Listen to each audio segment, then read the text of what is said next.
Ya, di sini saya akan menjelaskan tentang analisis surat berharga atau saham.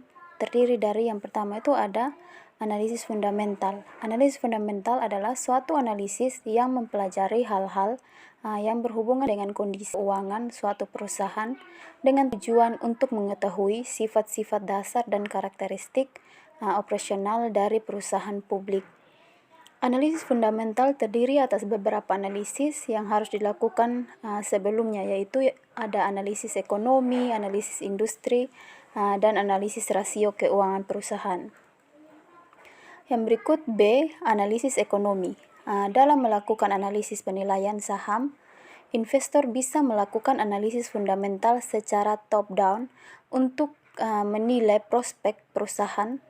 Analisis secara top-down meliputi yang pertama itu ada analisis variabel-variabel ekonomi makro yang mempengaruhi kinerja seluruh perusahaan. Yang kedua itu ada analisis industri pilihan yang berprospek paling baik. Dan yang ketiga itu ada analisis perusahaan dan penentuan saham perusahaan mana yang terbaik. Berikut ini ada analisis ekonomi dan pasar modal. Tujuannya yaitu kasih penginvestasian dana di beberapa negara atau dalam negeri dalam membentuk saham, obligasi, ataupun kas. Yang berikut itu ada analisis industri. Tujuan dari analisis industri itu berdasarkan analisis ekonomi dan pasar, tentukan jenis-jenis industri mana saja yang menguntungkan dan mana yang tidak berprospek baik. Berikut ada analisis perusahaan. Tujuannya itu untuk berdasarkan hasil analisis industri, tentukan perusahaan mana dalam industri terpilih yang berprospek. Berikut ada analisis ekonomi. Mengapa tahap ini penting? Yang pertama itu karena adanya kecenderungan hubungan yang kuat antara apa yang terjadi pada lingkungan ekonomi makro dan kinerja suatu pasar modal. Yang kedua itu pasar modal mencerminkan apa yang terjadi pada perekonomian makro.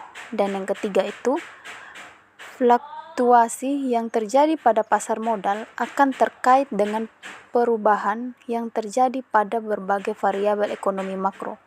Contohnya itu harga obligasi dipengaruhi oleh tingkat bunga yang berlaku.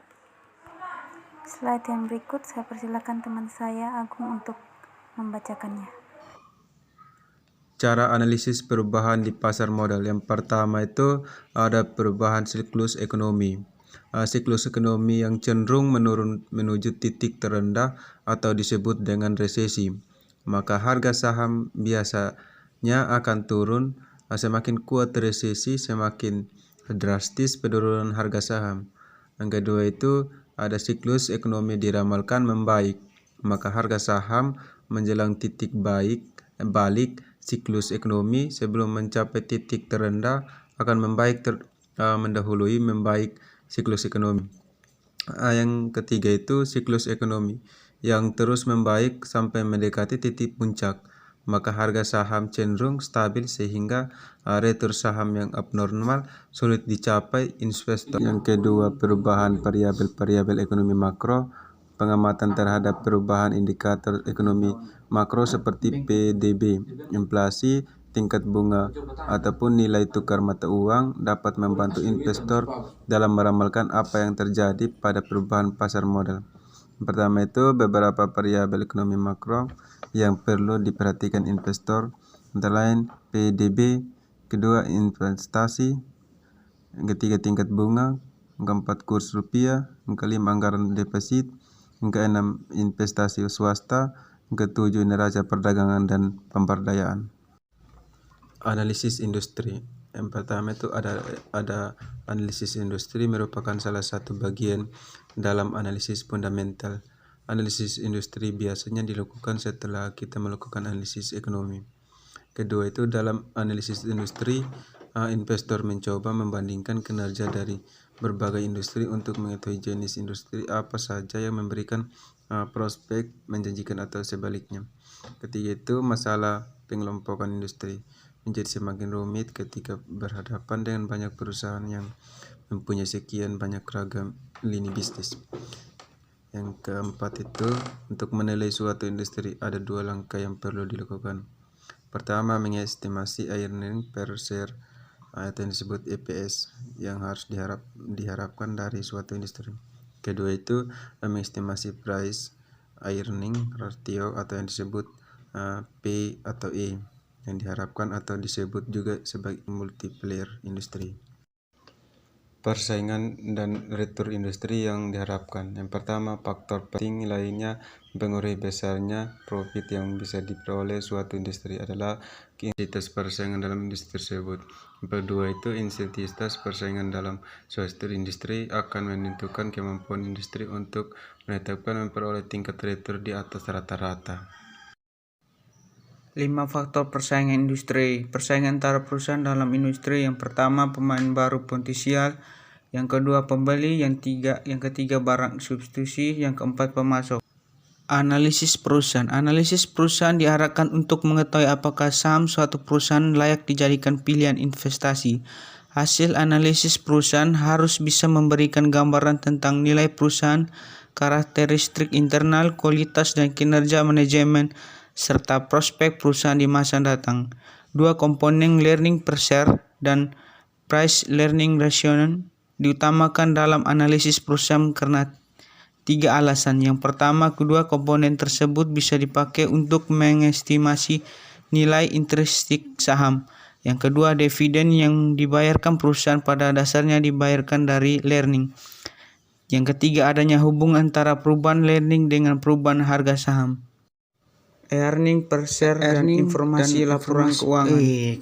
Earning per share diperoleh dengan menghitung perbandingan antara jumlah earning, dalam hal ini laba bersih yang siap dibagikan pemegang saham, dengan jumlah lebar saham perusahaan. Bagi para investor, informasi earning per share merupakan informasi yang dianggap paling mendasar dan berguna karena bisa menggambarkan prospek earning perusahaan di masa depan.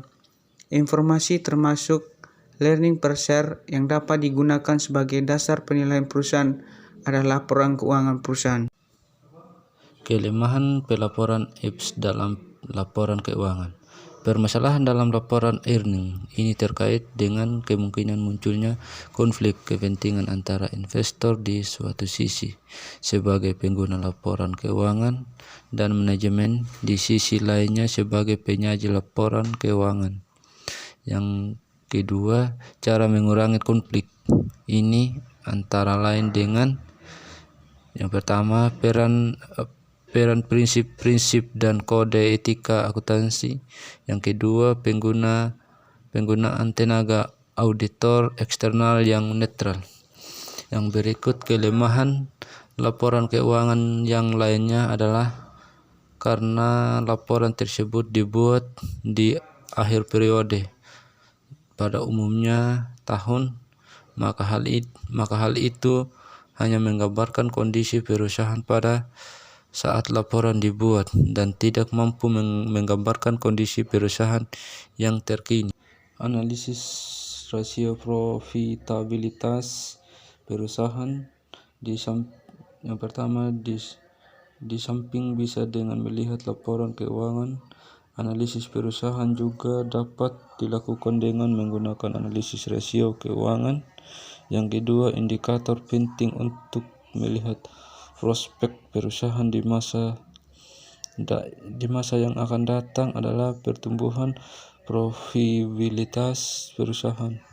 Yang ketiga, 2 rasio profitabilitas utama yang umumnya dipakai saat analisis ini adalah REO dan ROA. Apakah dan bagaimanakah mengukur REO dan ROA? Yang kedua, return on equity. REO menggambarkan sejauh mana kemampuan perusahaan menghasilkan laba yang bisa diperoleh pemegang saham. REO, pajak dan bunga setelah bersih laba sendiri modal jumlah. Return on asset. ROA, menggambarkan sejauh mana kemampuan aset yang dimiliki perusahaan bisa menghasilkan laba. REO, EBIT, aset jumlah. Analisis teknikal. Yang pertama, definisi. Suatu metode meramalkan pergerakan harga saham dan meramalkan pasar di masa mendatang dengan cara mempelajari grafik harga saham, volume perdagangan, dan IHSG. Yang kedua, analisis teknikal, menilai harga saham berdasarkan refleksi harga di masa lalu dengan membaca sentimen, tren, dan proyeksi yang mungkin terjadi di masa depan. Yang ketiga, analisis ini juga membantu investor maupun manajer investasi dalam memperkirakan arah pergerakan harga, membuat batas pergerakan dalam kondisi tertentu, dan menunjukkan target arah beserta risikonya. Mungkin hanya ini yang dapat kami sampaikan. Sekian dan terima kasih.